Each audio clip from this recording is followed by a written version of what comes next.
Hello નમસ્કાર વિદ્યાર્થી મિત્રો, દરેકનું હાર્દિક સ્વાગત છે મિત્રો ચેપ્ટર નંબર 16 વિશે કોમ્પ્યુટર, જેની અંદર વિદ્યાર્થી જે તમારો ચેપ્ટર છે તેના સંપૂર્ણ એમસીક્યુનું સોલ્યુશન કરીશું. તે પહેલાં ચેનલમાં નવા છો તો ફટાફટ સબસ્ક્રાઇબ કરી તમારા મિત્રોને પણ અવશ્યપણે શેર કરશો.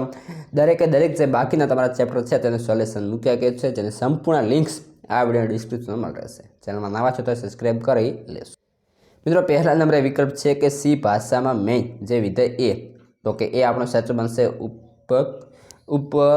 ઉપયોગકર્તા નિર્મિત વિધેય છે. ત્યારબાદ છે બીજા નંબરે સામાન્ય રીતે મેઇન વિધેય શું પરત કરે છે, તો સી INT કિંમત. ત્રીજા નંબરે છે જ્યારે વિધેય કોઈ પણ કિંમત પર ન કરતો હોય ત્યારે રિટર્ન ટાઈપ કરતી કયા ચાવીરૂપ શબ્દનો ઉપયોગ કરે છે, તો સી void. ચોથા નંબરે છે નીચેનામાંથી કયો આંતર પ્રસ્થાપિત લાઇબ્રેરી વિધેય નથી, તો સ્કર્ટ.